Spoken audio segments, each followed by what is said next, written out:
Hello everyone, today we will start exercise 7.2 and question number 7. तो question number 7 में हमें क्या बताना क्या है, देखिए क्वेश्चन नंबर 7 के अंदर हमारे पास दिया गया है कि एक स्क्वायर पेपर के ऊपर a square sheet draw two triangles of equal area such that, भाई आपको दो ऐसे ट्रायंगल बनाने हैं। फर्स्ट पार्ट में आपको बोला गया था triangles are congruent, triangles congruent होने चाहिए, और दूसरे में बोला गया था triangles are not congruent. First वाले में तो कॉन्ग्रुएंसी दिखानी है ट्रायंगल्स की, दूसरे वाले में आपको कॉन्ग्रुएंसी नहीं दिखानी है, लेकिन एरिया जो है वो दोनों का सेम होना चाहिए।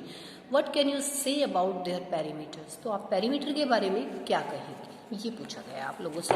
तो देखो क्या करेंगे, फर्स्ट वाले पार्ट में the triangles are congruent, triangles आपको कॉन्ग्रुएंट दिखानी है जबकि उनका एरिया जो है इक्वल होना चाहिए। तो आपने क्या किया, आपने दो ट्रायंगल, एक ट्रायंगल ABC और एक ट्रायंगल PQR बनाई। देखो मैंने BC जो है जितना बेस इसका लिया है उतना ही इसका, मैंने ये मान लो 5 सेंटीमीटर ले ली और ये मैंने ले लिया 3 सेंटीमीटर, ठीक है।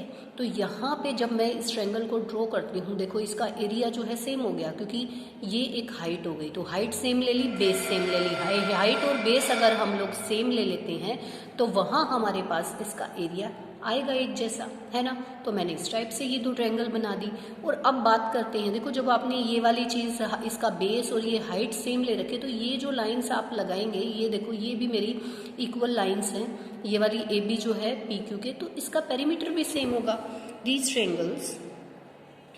ट्रायंगल्स हैव इक्वल पेरीमीटर, क्योंकि हमसे पूछा गया था कि पेरीमीटर के बारे में आप क्या कहेंगे। तो पेरीमीटर भी जो है इन ट्रायंगल्स का इक्वल है, कॉन्ग्रुएंसी इनमें दी हुई है कि भाई कॉन्ग्रुएंट तो ये होनी चाहिए, ऐसी तो हमने बनाई कि ये कॉन्ग्रुएंट होनी चाहिए और एरिया भी इक्वल होना चाहिए। तो इस तरीके से आप इस फर्स्ट पार्ट को करेंगे ऐसे शेप बना के। नेक्स्ट वाले में हमसे बोला है कि ट्रायंगल्स आर नॉट कॉन्ग्रुएंट, भाई एरिया सेम हो बट कॉन्ग्रुएंसी ना हो। तो मैंने बेस जो CB है और QR है वो बेस सेम ले लिया है और हाइट भी जो है वो सेम ले ली, यानी कि AB और P, इसको S बोल देते हैं, PS भी जो है मैंने सेम ले लिया। तो सेम ले लिया तो एरिया तो बेटा सेम आएगा, है ना, क्योंकि 1/2 base into height, right angle triangle का निकालते हैं। तो 1/2 बेस इंटू हाइट, जब हमने बेस इक्वल लिया है, हाइट दोनों की इक्वल ली है, तो एरिया हमारा सेम हो गया जैसा इन्होंने बोला था। लेकिन देखो यहाँ कहीं आपको ये कॉन्ग्रुएंसी दिखाई दे रही है, इसकी शेप देखो और इसकी शेप देखो। कॉन्ग्रुएंसी की सबसे पहली कंडीशन यही होती है कि the triangles are same in shape and size. तो देखो साइज का मैं नहीं बोल रही, साइज तो मैंने ले लिया, लेकिन शेप भी तो सेम होनी चाहिए।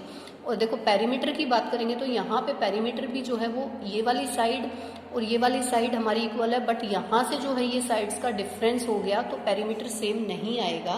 These triangles have not equal perimeter, these triangles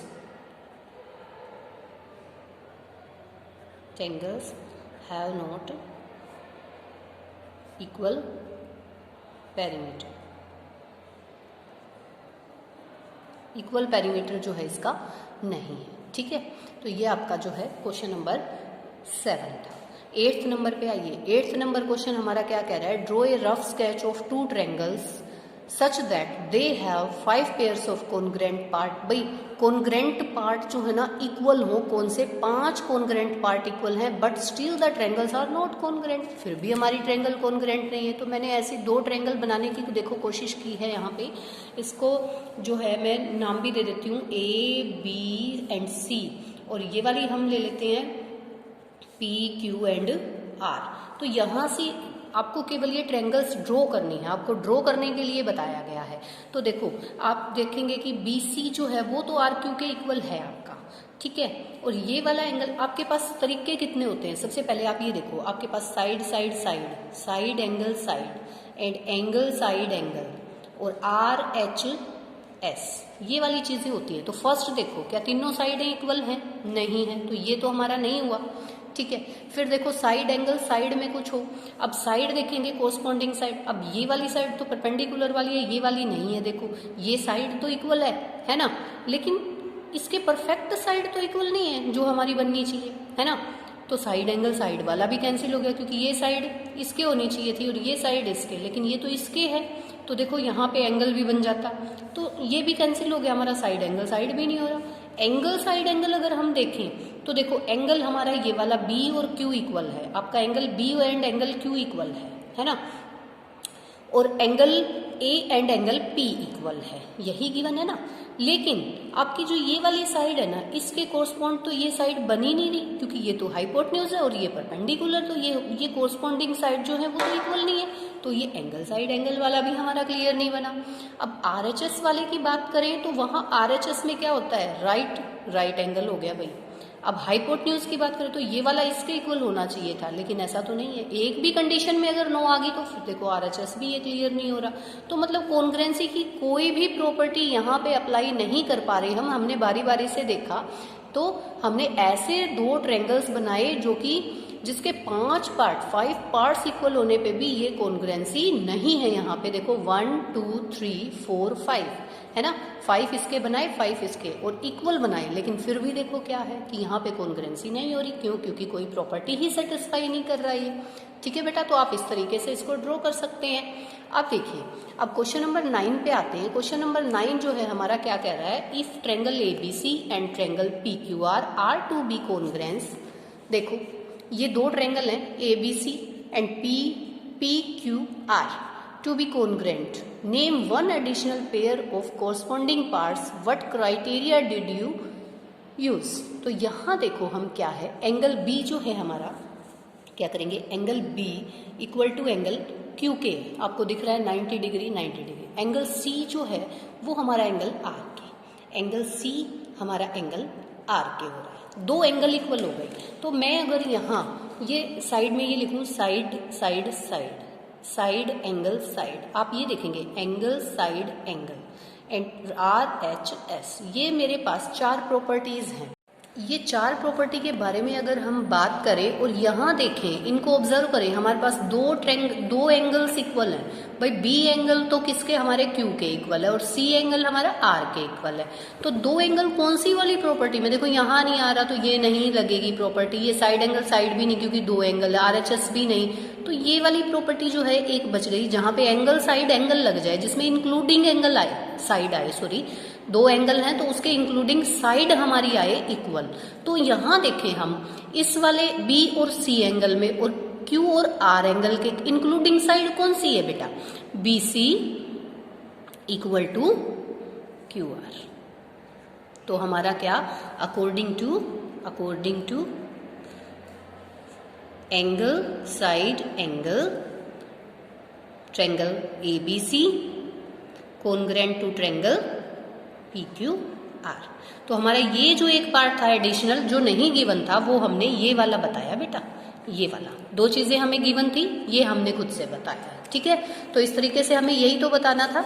और क्या क्राइटेरिया यूज होगा, ये क्राइटेरिया भी, ये मैं केवल आपको समझाने के लिए साइड में लिख के बता रही हूँ बेटा कि क्या, देखो प्रॉपर्टीज आपको ध्यान नहीं रहे तो आप ये चारों लिख के और इस तरीके से कर सकते हैं। ठीक है, क्वेश्चन नंबर 10 हमारा है, एक्सप्लेन वाई ABC जो है कॉन्ग्रुएंट है FED के। तो हमारा ABC और FED, तो आप देखिए यहाँ पे हमारा इक्वल क्या है, हमारी जो BC साइड है, BC जो है वो इक्वल है किसके, ED के, है ना, in triangle ABC and triangle FED के अंदर। और हमारा जो F एंगल है वो हमारा किसके इक्वल है, एंगल A के, एंगल F जो है वो एंगल A के इक्वल है। देखो है ना, ये सारी चीजें में गिवन है, हम देख सकते हैं कोरस्पॉन्डिंग पार्ट्स। BC जो है वो DE के, यहाँ से कंपेयर कर लो चाहे आप। और एक चीज आपको क्या गिवन है, ये वाला एंगल B जो है ये गिवन है, एंगल B इक्वल टू आपका किसके, एंगल E के, क्योंकि 90 डिग्री है ये देखो 90 डिग्री, बोथ आर 90। लेकिन यहाँ से आप क्या देखते हो, यहाँ से तो आपकी कोई प्रॉपर्टी सेटिस्फाई नहीं हुई, क्योंकि ये दो एंगल है, इनके बीच में तो ये साइड नहीं आ रही, इंक्लूडिंग तो बन ही नहीं रही ये साइड। देखो दोनों एंगल के इंक्लूडिंग बननी चाहिए साइड, तो बेटा देखो, आप एक चीज़ ऑब्जर्व करो, थोड़ा सा दिमाग इसके अंदर लगाएंगे, क्योंकि यहाँ से हमारी कोई प्रॉपर्टी नहीं बन रही। भाई दो एंगल तो इक्वल हो गए, लेकिन ये साइड तो इंक्लूडिंग नहीं है, तो इसका तो बेनिफिट ही नहीं हुआ। तो हम क्या दिमाग लगाते हैं, देखो जब आपके ट्रायंगल के दो एंगल इक्वल हैं आपस में, तो थर्ड एंगल भी तो इक्वल होगा। क्या मैं इसको ऐसा साइन दे सकती हूँ? थर्ड एंगल भी तो इक्वल होगा। जब टू एंगल्स इक्वल हैं तो आपके ट्रायंगल के थर्ड एंगल भी तो इक्वल होगा। If two angles are equal in a triangle, then